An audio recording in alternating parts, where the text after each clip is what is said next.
Hello, everyone. I think I'm just going to kick off and we'll wait. And I think other people will kind of join us as I just do our introduction to today's session. So welcome to our final Art of Possible of 2023. Please say hello in the chat. And tell us where you're from. I'm Susie Mitchell, the Programme Director for Glasgow City of Science and Innovation. So Art of Possible is brought to you today by Glasgow City of Science and Innovation, which is a regional partnership based in Glasgow Science Centre.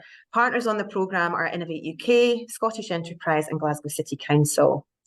So we established Art of Possible about 7 years ago, actually, to create a sort of friendly and informal space to connect the tech and innovation community, to enable peer-to-peer learning, to share ideas and knowledge on tech adoption and progressive leadership, and to enable tech collaborations within and between clusters from fashion to fintech and photonics. So Art of Possible is part of the Can Do Innovation programme, which has connected about 8,000 innovation actors to date.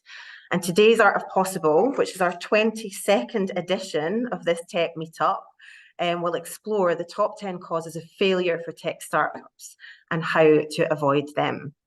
If you're able to keep your camera on, that would be amazing. You don't have to, but it's nice for our session lead if you can see your face. So without further ado, I would like to introduce you to our session leader. So I am delighted to introduce you to Phil Crowley, who will join us today from all the way from the States. First, a little bit about Phil. So Phil is the founder and managing partner at Crowley Law LLC, a corporate law firm focused on helping emerging tech and life sciences startups launch and reach their full potential. As a trusted advisor, he guides entrepreneurs in strategic business initiatives, and he has a focus on helping startup businesses proactively avoid costly mistakes while laying a solid foundation for business growth and success. Prior to launching the firm, Phil served as a corporate counsel for Johnson & Johnson, providing strategic legal guidance in areas of mergers and acquisitions, finance and commercial law, FDA regulations, and environmental compliance. My colleague Stephen will post Phil's website and LinkedIn in the chat if you'd like to find out more. But Phil, thank you so much for being with us, and over to you. Thank you, Susie.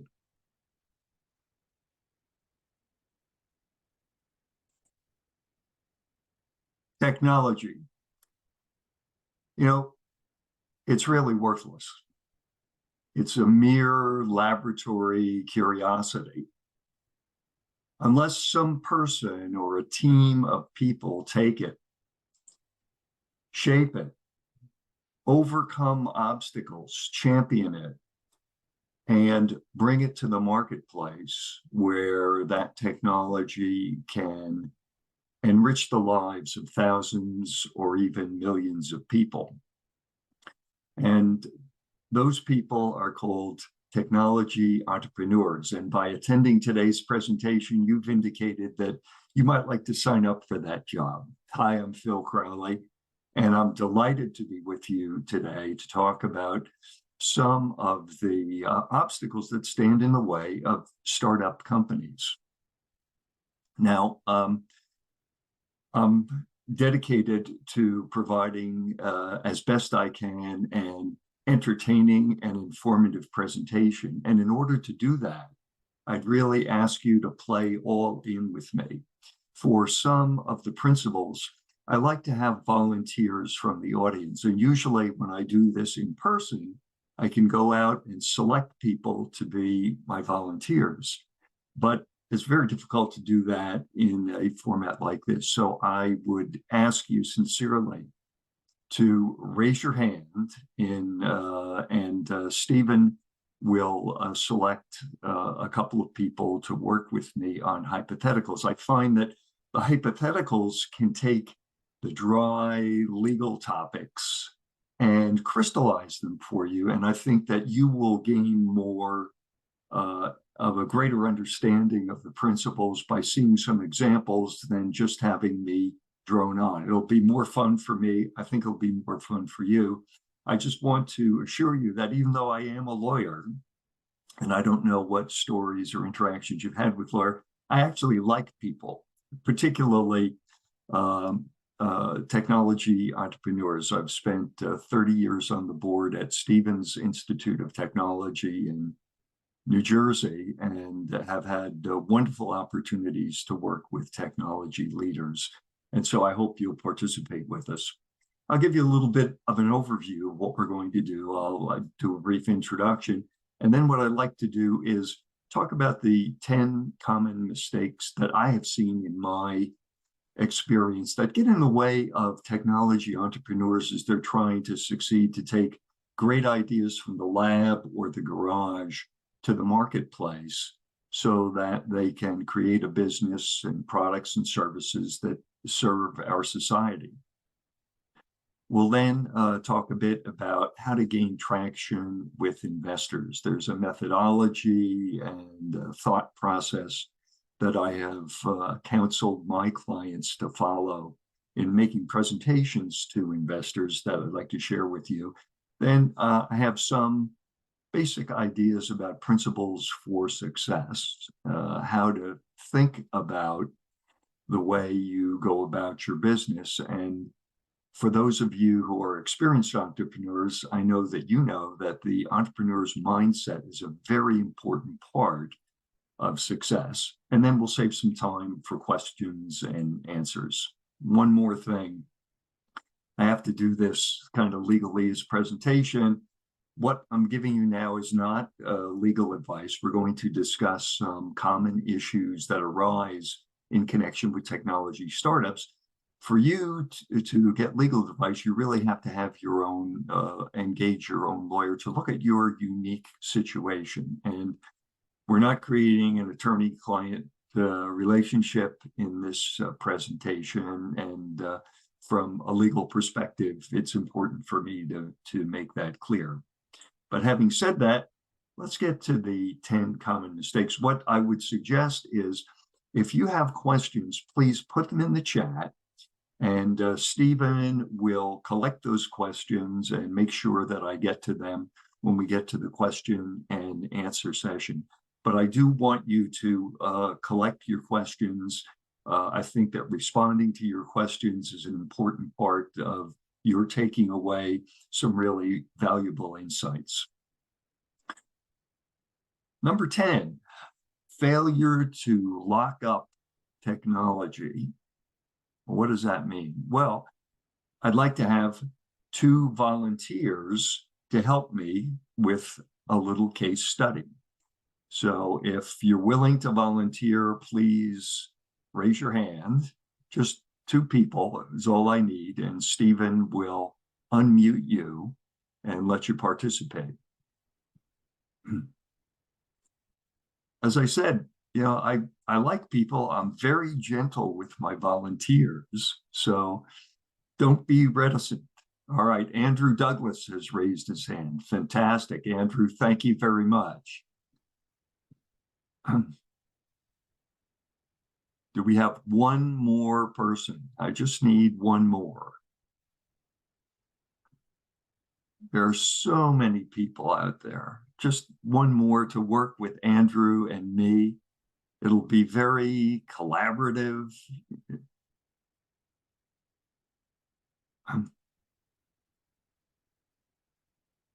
And Chris has raised his hand. All right. Chris and Andrew. Chris, thank you very much please turn on your camera so that we can see you. Thank you, Chris. And thank you, Andrew. All right, Andrew, here's the situation. Andrew, you are a junior faculty member at the University of Edinburgh. And the tenure committee is coming up to have its meeting next month, and you're sitting on some really hot discoveries in nanotechnology that you'd like to get out there so that you can beat the competition to talking about it. Chris, you are a technology entrepreneur. Now, Andrew, how likely is it that you are going to want to sit on and not disclose your new nanotechnology development, given that, you know, the tenure committee is going to be meeting, your reputation could be burnished? Does it sound like attractive to you not to disclose that information? Absolutely, until I was fully aware of that, A, everything I've got fully works and won't embarrass me in that respect, and B, that the people I could tell it to could be absolutely trusted not to disclose it to a third-party competitor. So if you've got that sort of knowledge, you're going to, I think most people would sit on that and be very wary about who they actually told and who they kept in their inner circle. Well, Andrew, remember, you're an academician, and the tenure committee is going to be looking at your publications. And at least in the United States, the idea is publish or perish. And so do you think it would be better for your academic career to publish your novel information so that you can beat the competition, because somebody else may be out there discovering the same sort of thing? Apologies. Yes, in that respect, you're going to want to publish it, and with I was going to say not quite in a boastful way, but certainly in a very confident look at what we've achieved way. But also, you're going to make sure that your IP is fully protected in the background. Apologies, you've picked on the gentleman who has a third-class degree in civil engineering. So, question on academia are probably. All right. Well, Chris, you're the entrepreneur here, and you know, listening to Andrew's situation and realizing that, you know, he's likely to want to publish, how eager would you be to have him disclose this new idea that he has? I think mixed feelings, which I want to further explore. On one hand, I want maximal buzz, maximal awareness. I want to think about how we can commercialize investors and funds we can leverage, to do market research, to be talking to people, to, you know, the content that's going out then becomes a hook for people to say, oh, hey, I saw, you know, you have sort of thought leadership kind of stuff. So that's all really good. Depending on our readiness level, if we do think there's competitors in the field and they might have a, let's say, a technology edge on us or a network edge on us, and so basically by disclosing what we've got, we might become less competitive. Those are the kind of areas that I would be thinking about in my decision making. All right. Well, what if Andrew disclosed this and it became part of the public domain so that it couldn't be patented? Would that affect your ability to commercialize it? Potentially. I'd imagine so, but it makes me think as well about open source and how there's a lot of commercially viable companies that are built on open source technology. And so I'd probably start seeking advice from those who are more knowledgeable on the details. All right. Well, one of the reasons to have, and thank you, Andrew and Chris, thank you very much. I appreciate your participation. Part of the reason why an entrepreneur might want to keep things quiet, keep things secret, is to give the entrepreneur time to ensure that a patent application has been filed. Because once the information is out in the public domain, you can't get a patent on it. And for many items, many innovations, having a patent that allows you to exclude others from copying what you have discovered can be extremely beneficial and very important in terms of being able to commercialize a material. This is particularly the case with respect to pharmaceuticals, but also with respect to other technologies. And so while the incentive for the academic is to publish, the incentive for the entrepreneur is to keep things undisclosed, at least until a patent application can be filed, so that you're able to exclude others from capitalizing and commercializing your innovation. Number 9 is to operate through a limited liability entity. Could I get 2 other volunteers? I treated Chris and Andrew gently. I mean, you just need 2 people to do this. And I think you'll get just much more out of it by participating than by having me give you the hypothetical. All right. Kev, thank you very much for stepping forward. And Emma, thank you. All right, Emma and Kev, you are 2 innovators who have a technology you'd like to innovate on. And Kev has convinced you, Emma, that you should get some laboratory space. So you agree, and you agree you're going to both put together 1,000 pounds sterling each to go out and get some space. And Kev goes out and has some discussions with a landlord who's got some laboratory space, and he signs a lease for that.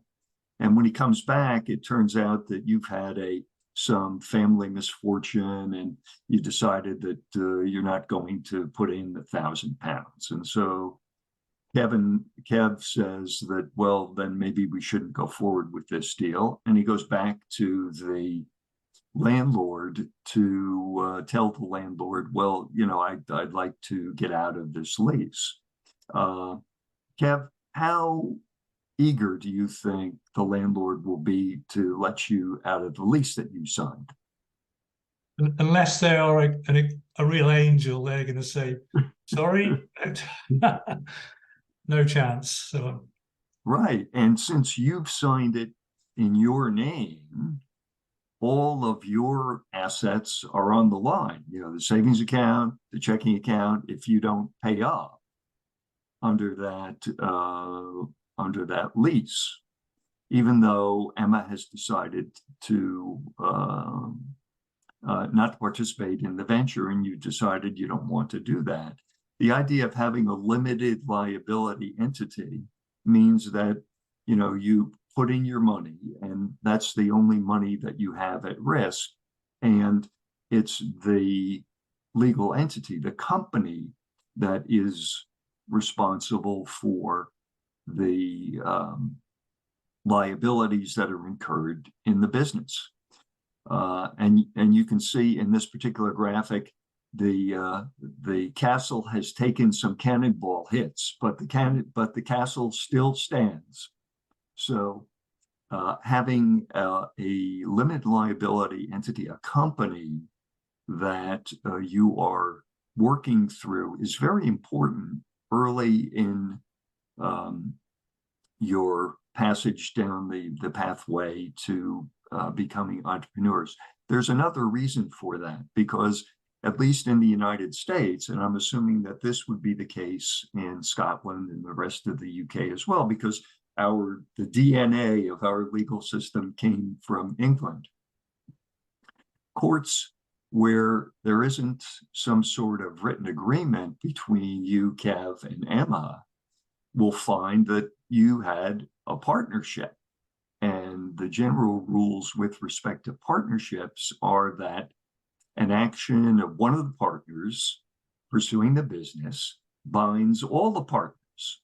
So if Kev didn't have enough money to pay off the lease, then if the landlord were so disposed, he could come to Emma and say, well, look, as partnership, so you're liable as well. How enthused would you be to have Kev create liabilities on your behalf, Emma? Probably not very happy. Well, But then I guess you're wanting to, you've both started a business together, then that's when it gets complicated. well, that's why it's good to have the limited liability company and a corporation, and to execute your business through the corporation. Have all the obligations in the name of the company rather than in your name individually, so that the idea of having a corporation and having shares in the corporation is that you limit your liability to the money that you put into the, or other assets that you contribute to the corporation. So that's why having a corporate form and some written agreements around who is going to do what is very important when you're moving down the pathway to entrepreneurship. Emma and Kev, thank you very much. Next one. Number 8, the failure of the founders to make sure that they are transferring all of their intellectual property to the limited liability entity. Think of the company as a bucket. And in order to attract investors, investors want to know that all of the valuable intellectual property is in that bucket. And sometimes founders forget to ensure that all of the knowledge and intellectual property that they have created and will create are assigned, transferred to the limited liability entity. The next item is having inadequate written agreements with employees and particularly vendors. This is extremely important with respect to software, computer software. Computer software is subject to copyright protection, and the general rules about copyright are, in the absence of a written agreement transferring ownership to whoever is paying for the software, the software or the copyright is owned by the author, and the person who pays money for some type of written work only gets a license to use that. And so having agreements with vendors, written agreements with vendors, particularly those who touch your intellectual property, is extremely important. There's a case in point. One person might have a friend do some computer programming that's an important part of their technology. And when investors come in, they'll, in their due diligence investigation, ask about how the technology was generated.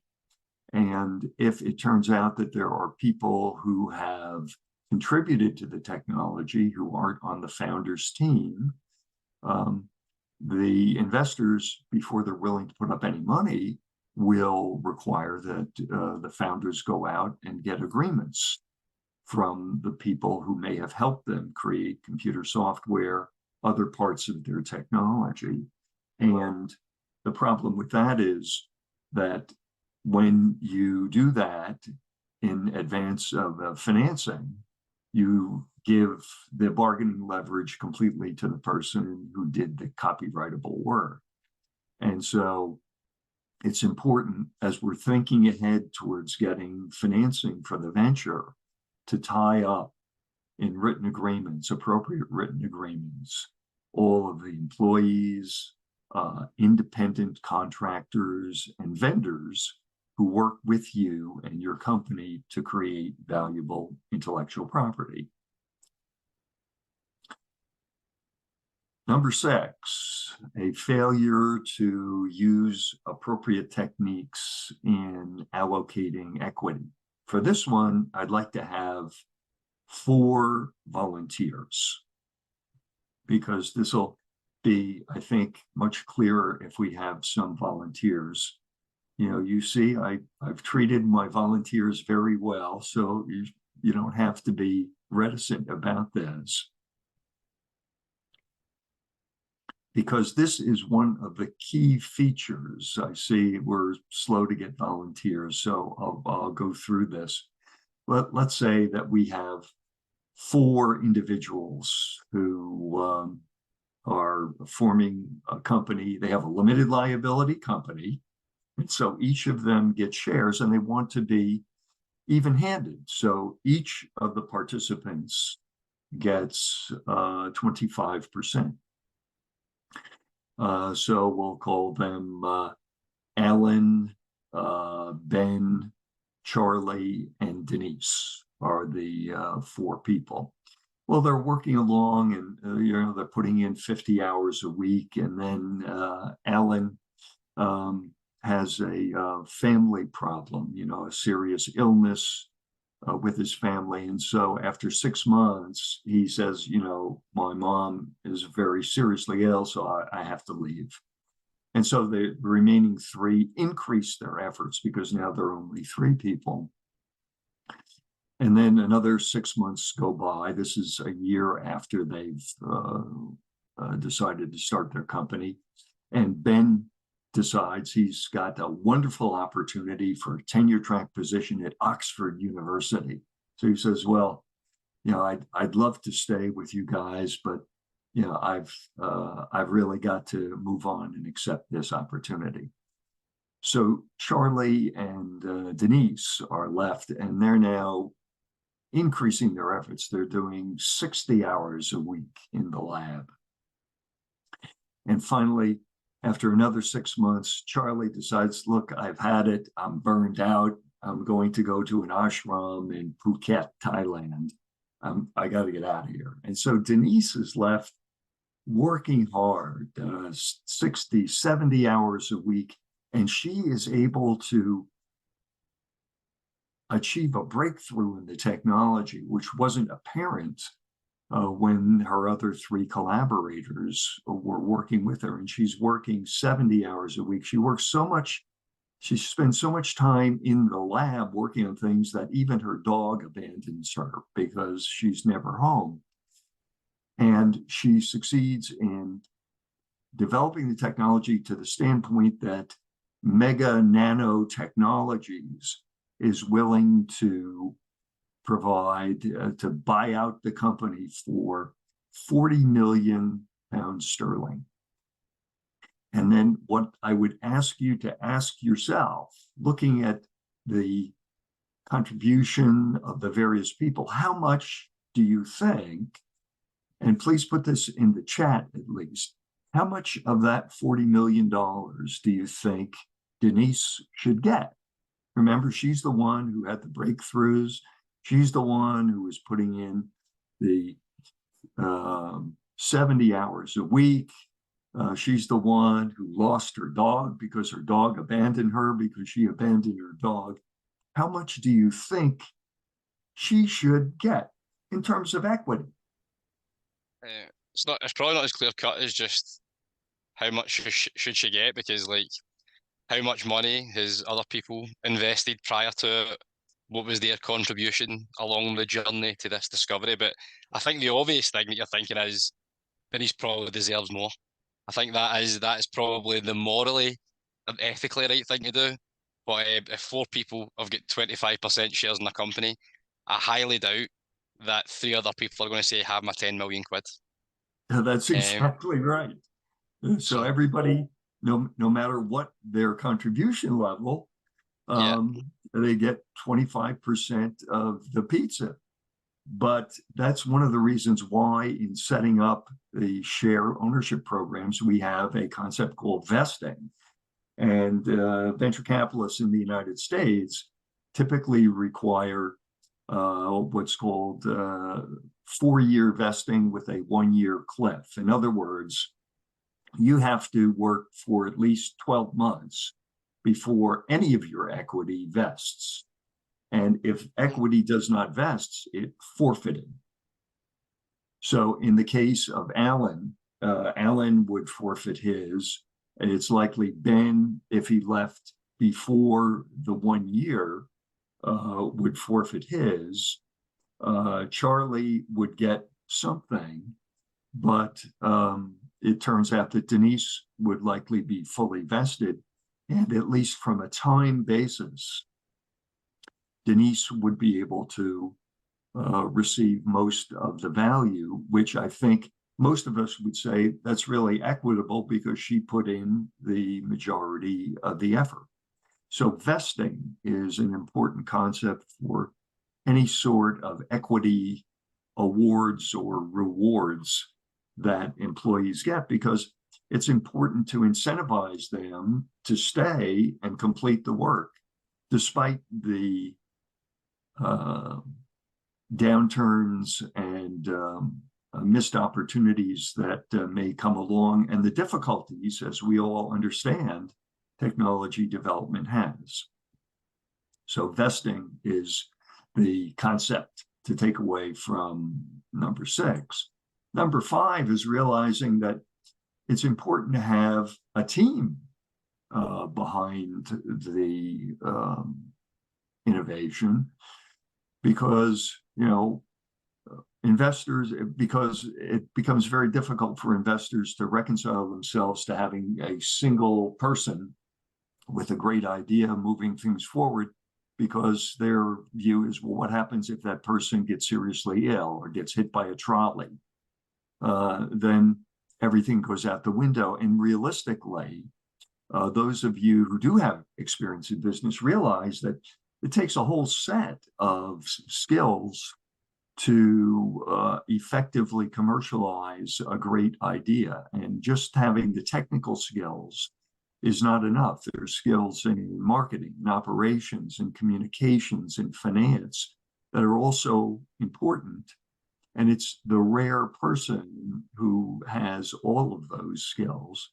And indeed, even if they did have all those skills, there's a limited amount. There are 168 hours in the week. And so that's all you get. And having a team to support the activity is an important part, in recruiting and maintaining that team. And that sometimes involves equity that vests over time, is an important part of the realization process of what it takes to be successful. The next item is giving away too much in terms of power and equity participation to early investors. Very important for the innovator to have a discussion with the innovator's legal counsel and strategic advisors in terms of how much equity to give away, but also to focus on the restrictions that investors may place on the innovators. Investors certainly want to protect their investment in the company, but by the same token, some of those investors try to get very much involved in running the business on a day-to-day basis. And I advise my clients to avoid that to the extent possible. In many cases, investors will ask for the right to designate one of the directors of the company so that they have at least a vote and an opportunity to have discussions.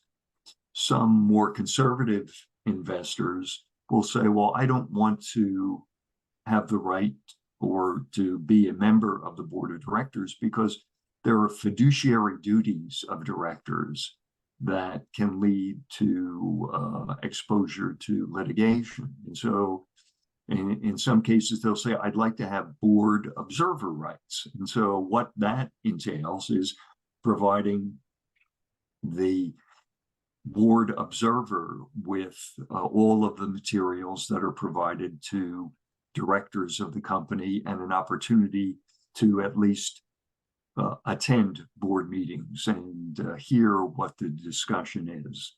It's less of an opportunity to have your voice heard, but it also eliminates the possibility of potential liabilities.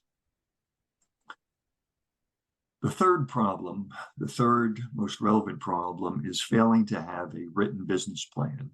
And here I will say that business plans are always wrong. They are estimates of what the future will bring. However, the business planning process forces the entrepreneurs to address all the aspects of the business, which is extremely important in getting the business ready for investment. And the next one is, to a certain extent, somewhat self-serving, and that is the failure to have an experienced business lawyer involved with you, with the entrepreneurs early enough on.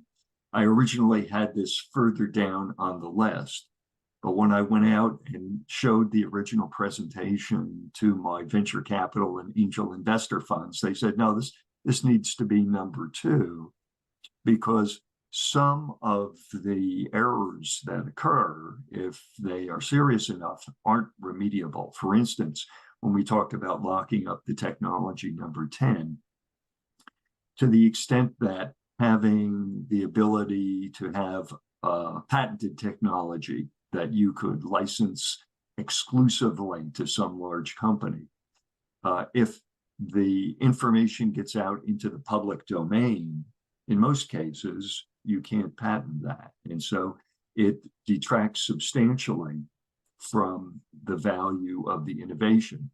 And as one of our volunteers mentioned, there are such things as open source software, but that's not the norm. The norm is to, for investment purposes, people like to see patented technology that can be used to exclude others. This is a distinction that you should keep clearly in mind. A patent is a negative right. It allows you to exclude others.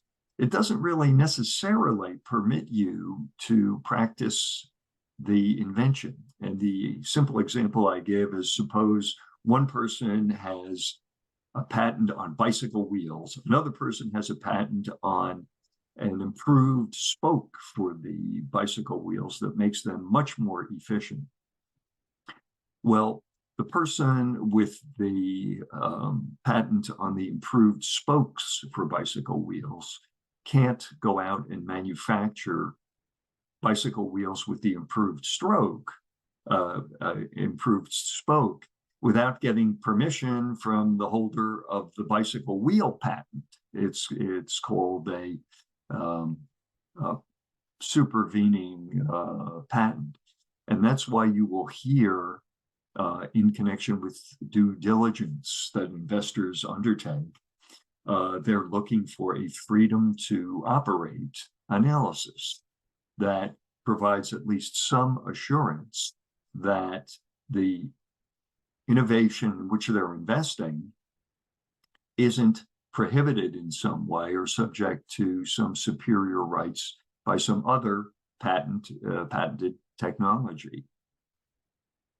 And the number one reason that I have found that technology startups fail has 3 parts to it.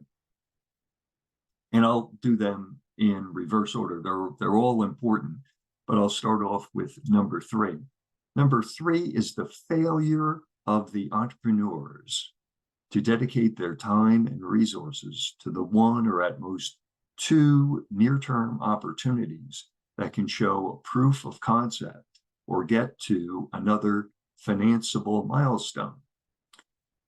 The number 2 aspect of this, which is even more important, is the failure of the management to dedicate their time and resources to the 1 or at most 2 near-term items that they can demonstrate proof of concept or reach a financing milestone. And the number 1, most important, item that leads to failure is the failure of management to focus their time, resources, and attention on the one or at most two near-term opportunities for which they can provide a proof of concept or get to a financing milestone. So it's basically the same thing. It's like in real estate investment, we like to say that the three most important things creating value for real estate is location, location, location. For technology startups, it's focus, focus, focus. Startups, by their nature, generally have limited resources. And so it's important in terms of being able to attract investment to be able to focus on one or two things that can accelerate the development of the technology or get to an appropriate additional milestone that demonstrates the vitality of the innovation and what can be done with it. So those are the top 10 reasons that I have found that get in the way of success for technology startups. In some cases, it can delay success. In cases where there's some non-remediable problem, it can destroy the value of the company. So let me stop here and ask Stephen if we have any questions on the top 10 issues, and we can address them right here.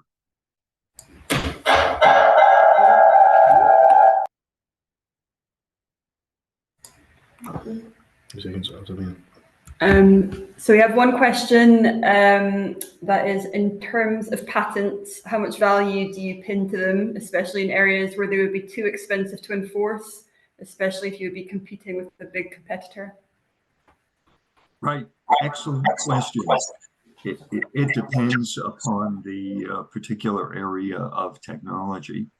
In the biotech, biosciences area, frequently what happens is that a small company, which is nimble, quick, very inventive, can do things quickly, can pivot when things don't work out right, will take a patented technology to a proof of concept at a particular level and then license it exclusively to one of those big companies.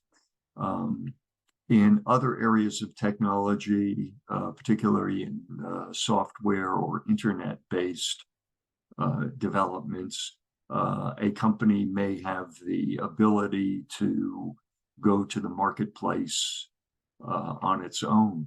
And so it's important to determine what the value is of that patented technology and how best to put the company in shape to enforce it. I think given that there are companies out there who take the position that even if there is a patent on technology, they'll force the holder of the patent to sue them. And you have to be cognizant of that.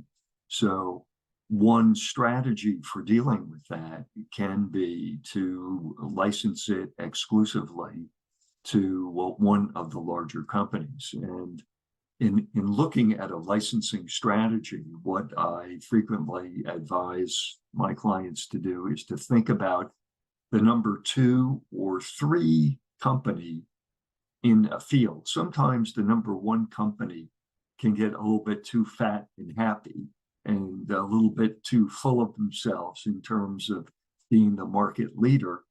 And it's the number 2 and 3 company that are really scrambling for ways to try to compete better. And sometimes they will be much more receptive to a innovative, radical new idea that can help them catapult to the top of the leaderboard in a particular area.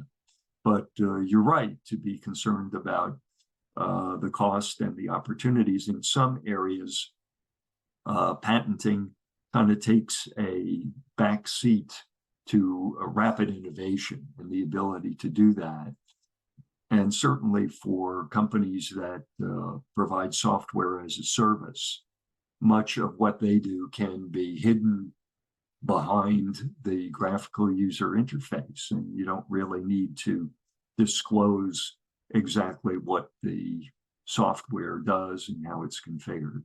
So I hope that answers your question. Any other questions? Yeah, so I'll give you a couple of questions at a time, Phil. So one is, would it be appropriate to kind of group wider professional services into number 2 and not just solicitors? And then another question is, since FTO can be very expensive, what level of kind of FTO searching and analysis would you say most investors would expect to see, especially for startups that have, you know, kind of limited budgets? Yes. All right. Well, let's take the number 2. Certainly, you want to have good advisors. That goes back to number 5, which is basically the team. It's not just the people who are employed, it's also the people who work with you and who provide the basic focus on how to put the venture together and provide also some of the insights necessary to work on number 3, which is the written business plan. But you're exactly right that this is a kind of multi-dimensional process of creating a startup technology company, and having the right mix of advisors is very important. In the life sciences, typically a company would have a scientific advisory board. As they move forward, they might engage an outside business development expert to help them identify potential partners with whom to work, and kind of putting things together in an organized way would certainly involve other investors as well.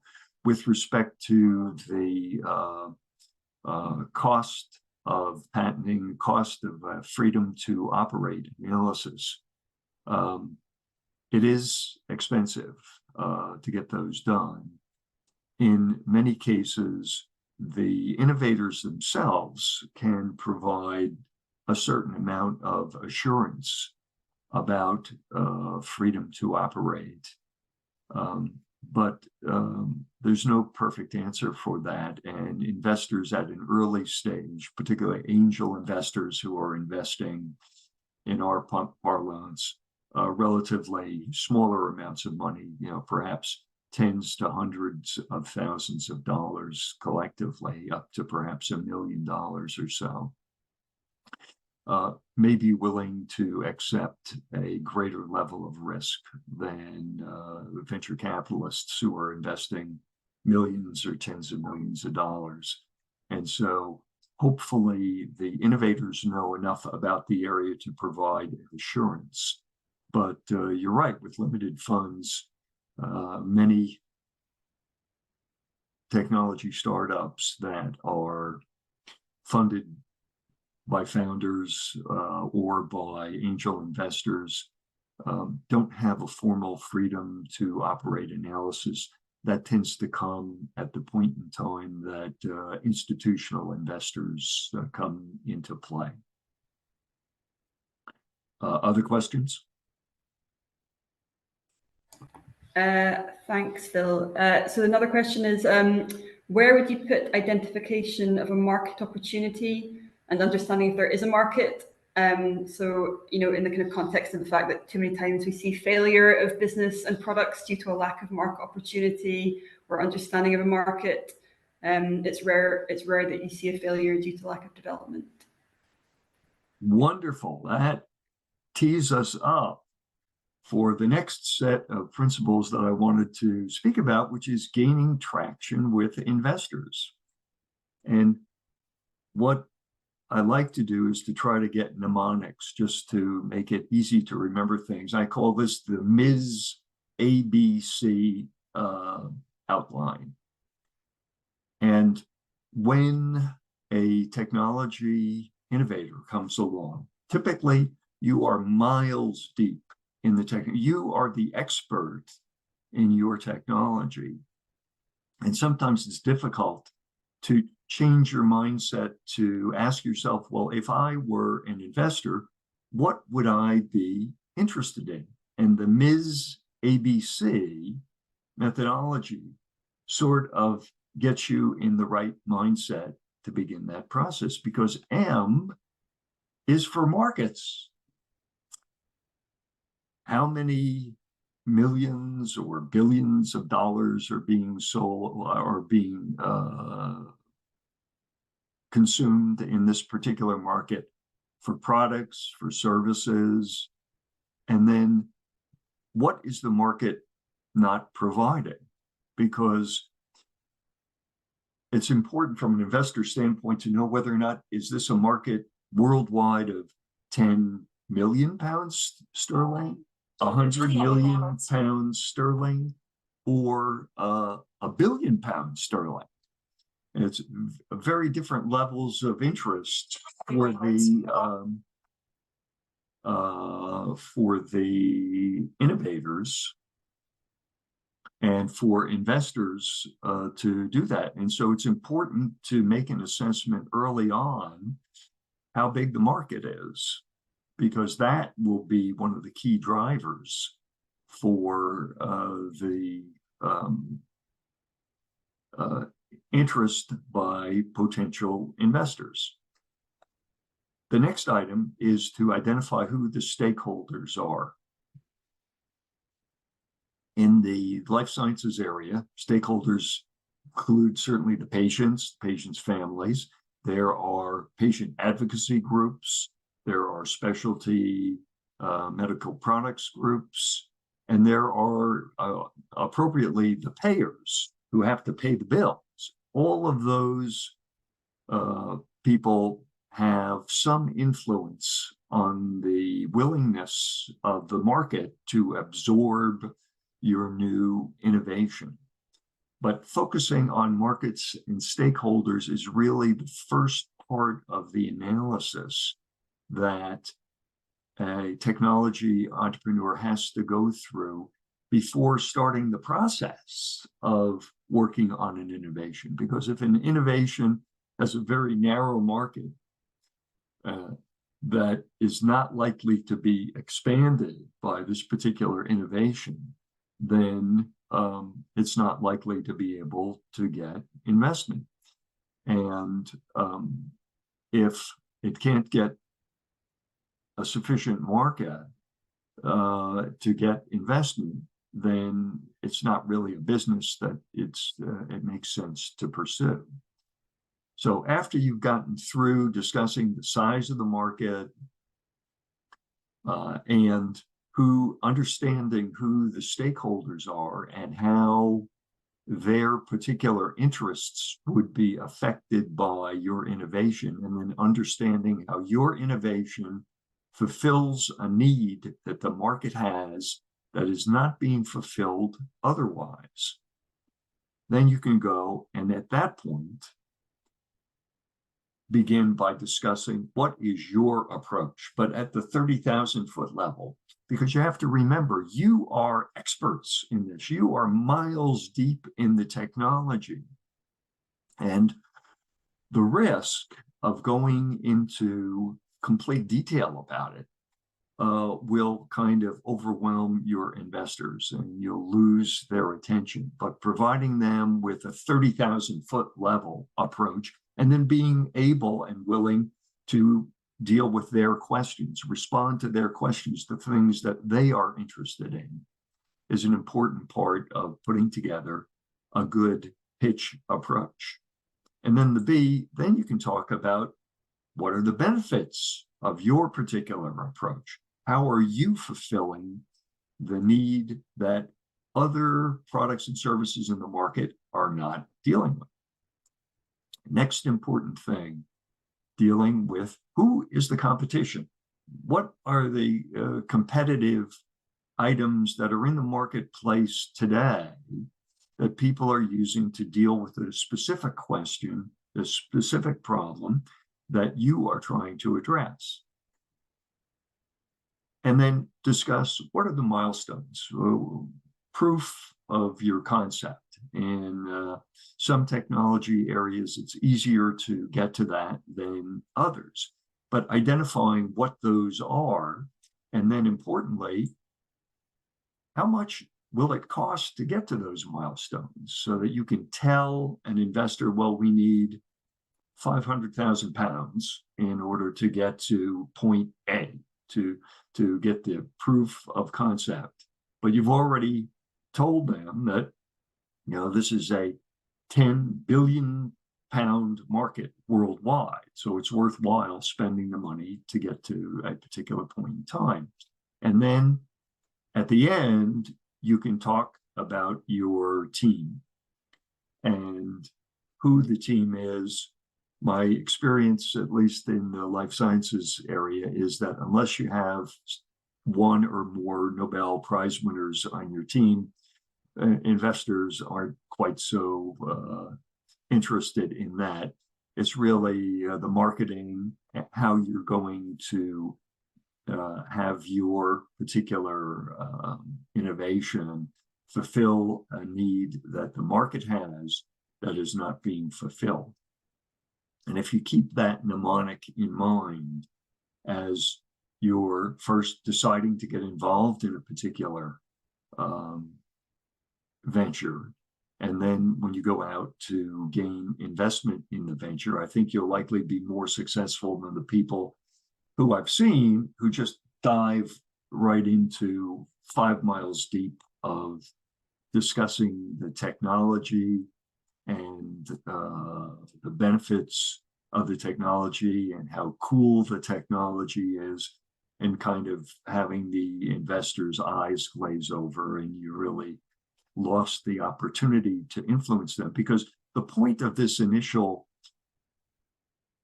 presentation is not that someone is going to give you a check for £1 million at the end, but it's to get you to the next conversation where you can go in detail and describe your technology to people who are advisors to the funding source and can appreciate more of the details that you have to share.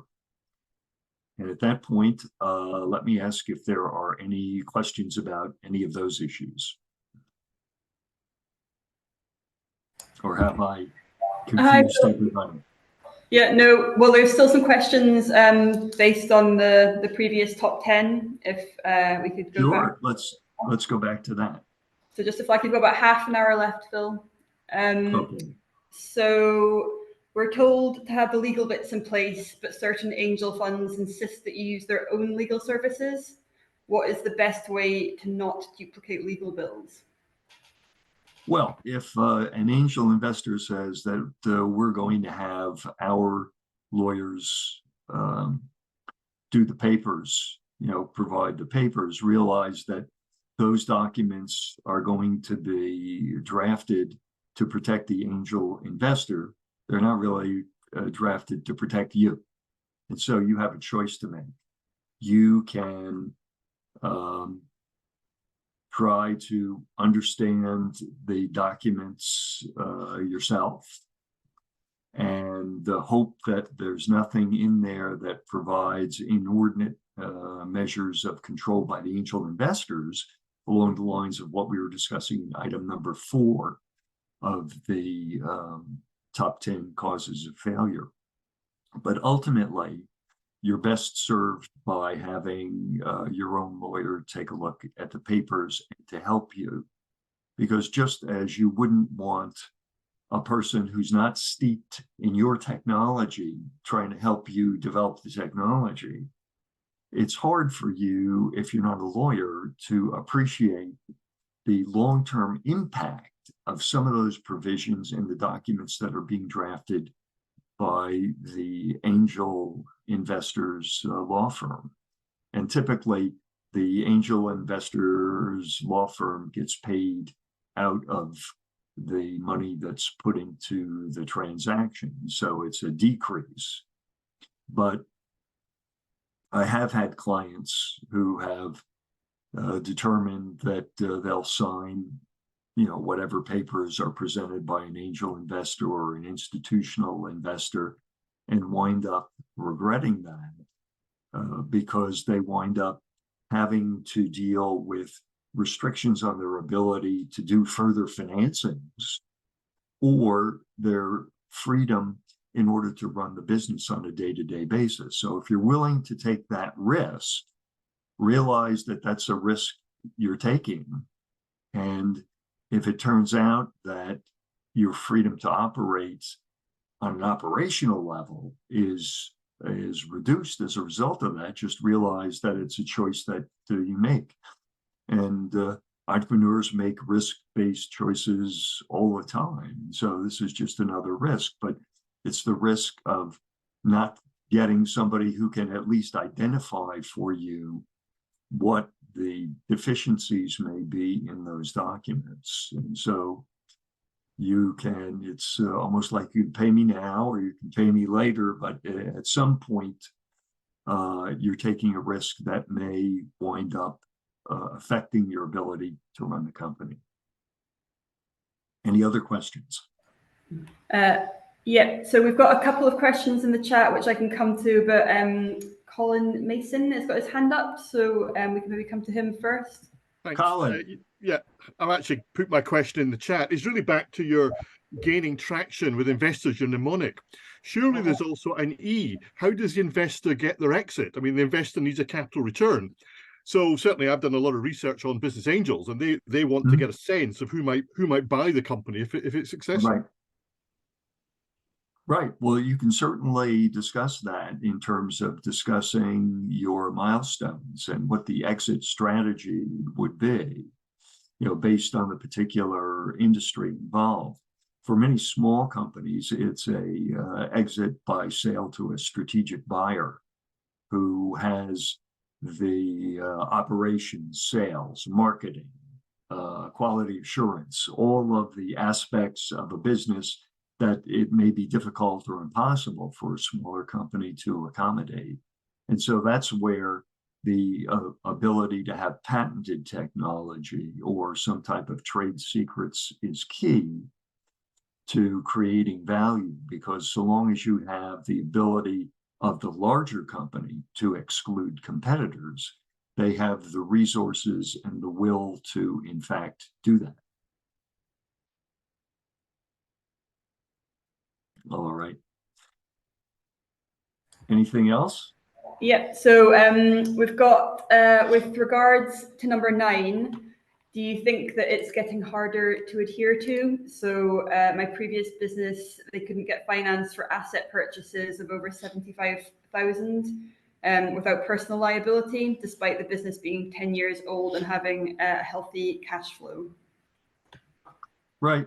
That's one of the realities of financing. Sometimes you can't escape personal guarantees. At some point, hopefully, that is, you can move people over to equity as opposed to having debt obligations. But debt obligations, I think the calculus that a debt investor goes through is different from what an equity investor goes through. And so you may get stuck with that, or, the alternative is to offer and find investors who would like to deal in convertible promissory notes, a promissory note by the company, which converts into equity. And what we typically do over here in the States is we provide a discount to whatever a priced round is. So in other words, if you put in money today, and this typically occurs in, one of the phases of financing, usually it's bootstrapping, you use your credit card, you have a home equity loan, you use your savings to pay for things, and then you go out to friends and family.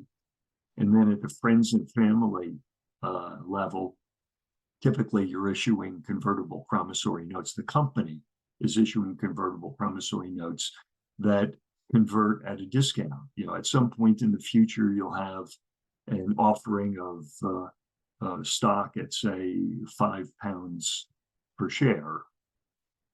And you may give convertible promissory notes a discount in the conversion of 5 to perhaps 20%. It depends. So that instead of effectively paying $5 per share of stock, they get it at a discounted cost. So the promissory note is converted at a greater conversion value, a greater number of shares. And so that's a frequent way that startups in the United States get financed. And then there'll be an angel round where they'll have a price for the stock and then a venture capital round for those who are successful. Thank you, Phil. So the last question from the chat for the moment is from the City of Glasgow College, who are starting up an incubation hub for startups. So they said the top 10 list is really useful, but they're wondering if there's any particular considerations for an incubation hub host. Well, the incubators with whom I have worked are cognizant of all these issues and try to help their companies think strategically about the technology development and then also the business development, particularly helping them focus on what the market for the potential innovation is and learning how to protect their intellectual property so that to the extent possible, it can be subject to a patent that can be used to exclude others from copying the technology. But having experienced people in an incubator who are aware of these issues and help companies think about the issues can be incredibly important, because typically the innovators are very deep in their technologies and know a lot about that, but may not know much about the business of creating a business. I think that's where accelerators can do a tremendously valuable job in helping innovators understand, particularly the need for a team, the need to vest equity over time, the need to protect intellectual property, all of those things that go into success and avoiding the mistakes that in some cases can't be remedied. You know, if the technology is disclosed before a patent application is filed. That is key. That's why having agreements in place early on with innovators, and then if the innovator is at a university, with the university to get an option on whatever that technology is, and to have a period of time during which they have the right to exercise that option. In many cases, the university will give the professor or the postdoc who is involved in a particular technology an option for a year to form a company, and then they'll have some standards that you have to raise $500,000 or $1 million in order to be able to execute on the option, so that the academic institution understands that you're going to have assets and resources available necessary to develop that particular technology. But, you know, knowing about all of these issues is a great way to for an accelerator to provide value, in addition to providing the support, because innovation is hard work. In a former life, I used to be a physicist and pretended that I understood quantum mechanics. I was doing work in superconductivity, but you know, it's hard work to get through all of this. And so some of what an accelerator provides is kind of that support that the innovators sometimes need. So let me go on to principles for success. I've had the opportunity over the years to work with quite a few very successful business people, also some not so successful business people, and to observe the differences between the two. And I always have a great affection in my heart for technology innovators, and had the opportunity a while back to give a keynote address at a scholarship luncheon at Stevens. And I was racking my brain for, what am I going to talk about that would be of interest to these young scholars in science, technology, engineering, and mathematics.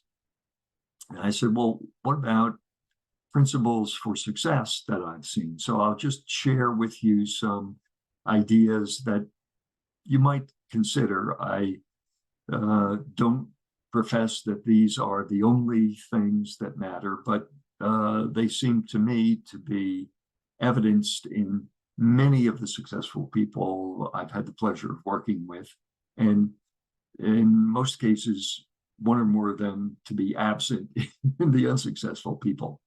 Number one is find something you love to do that helps other people, because if you love to do it, you'll have an inexhaustible supply of energy. And if it helps other people, there'll always be a demand for what you're doing. The second idea is to pursue it with passion and integrity. Sometimes people say, well, what do you mean by passion? That sounds like such a trendy word. How about enthusiasm? Just think back about all of your activities and the people with whom you've worked. Isn't it more fun and more engaging to deal with people who are enthused about what they do? Don't they bring more energy to it? And integrity is important. It's, I think of it in terms of the Venn diagram, where your beliefs, your actions, and your words are all consistent. The reason for that is twofold. Number one, if you have integrity, you will attract people with integrity, which is important. But even more important than that, you will repel people who do not have integrity, because they'll be uncomfortable working with you. And having and dealing with people with integrity is a key element towards success. The third thing is to set high goals and have self-confidence. There's a great body of psychological research that shows that people who have definite, challenging goals, particularly those who write them down, achieve much more than people who just say, well, we'll see how it goes. I'll give it my best effort. There was a study undertaken of graduates of the Harvard Business School. And you'd say, well, Harvard Business School have to be a lot of very successful people. And it turns out that they were stratified into, there was a group of people who were modestly successful. And in the survey that was given, they had answered that they didn't have any express goals when they graduated Harvard Business School. But there was a group that did materially better, in terms of their performance than that group. And that group in the survey answered that they did have definite goals when they left Harvard Business School. So they had a much better outcome. But the people who did the best were the people who had written down their goals, written down their definite goals, because writing them down seemed to make them commit more to them. And so I would recommend that to your attention. And having self-confidence, realize that nobody can give you self-confidence. It's a decision that you make. And if you've done the hard work of being enthused about something you love to do that helps other people, why wouldn't you make the decision to have self-confidence? Fourth issue, very important, enjoy the ride. Don't be so concerned with your next promotion or what your ultimate career path will lead you that you don't take time to enjoy what you're doing today. Because we say, you spend your life, you really do spend it. And once you take that time to do one thing, there are other things that you're not doing. And so it's important to be intentional about that and enjoy that. And finally, be grateful. I mean, people who have gratitude to their families, the institutions that helped you get where you are today, just have a happier time. And in my view, a more successful time. Successful people tend to give back to their communities and get more out of it than they have to put into it. And so if you at least consider those 5 principles, I think you will optimize your opportunities for having a successful business career, but even more important than that, having a successful life. And then I have some reading that of books I've read that I thought might be helpful to you. Measure What Matters. These are the idea generated by Andy Grove at Intel of objectives and key results. That's the OKRs by John Doerr. He's a former very successful venture capitalist in Silicon Valley. And Grit, The Power of Passion and Perseverance by Angela Duckworth, which shows, and which I thought was really appropriate for technology entrepreneurs, because to achieve anything, you've got to have passion and perseverance. A book that was so influential to me that I bought copies for everybody on my team, High Performance Habits, How Extraordinary People Become That Way. It's the learnings of Brendan Burchard, who is a success coach who has coached, he says, Olympic athletes and a number of noted celebrities in the United States. And then for those of you who want to get some ideas into Negotiation Genius by Malhotra and Braverman, 2 professors at the Harvard Business School, which includes some work in the psychology area that is very important. And then I've got a bunch of free materials on my website that you can go out and look at. There's an ebook that covers the 10 principles. There's also a white paper available, establishing a footprint in the United States. There's the sorts of things that people need to keep in mind if they want to set up a sales subsidiary or some kind of contact with the United States. So that's what I had. And then I know there were a couple of questions that came in before the presentation. At what point do you walk away? Well, I'd recommend to you Grit by Angela Duckworth to kind of help figure that out. And then there's a classic in the self-development field called Think and Grow Rich by Napoleon Hill, who went around and around the turn of the last century interviewed 100 or more very, very successful people at the time and tried to distill from them what made them so successful. And so I'd recommend that to your attention. And another question was, what emphasis do you put on midterm and long-term goals in the growth trajectory? And how does your innovation strategy link with your business strategy?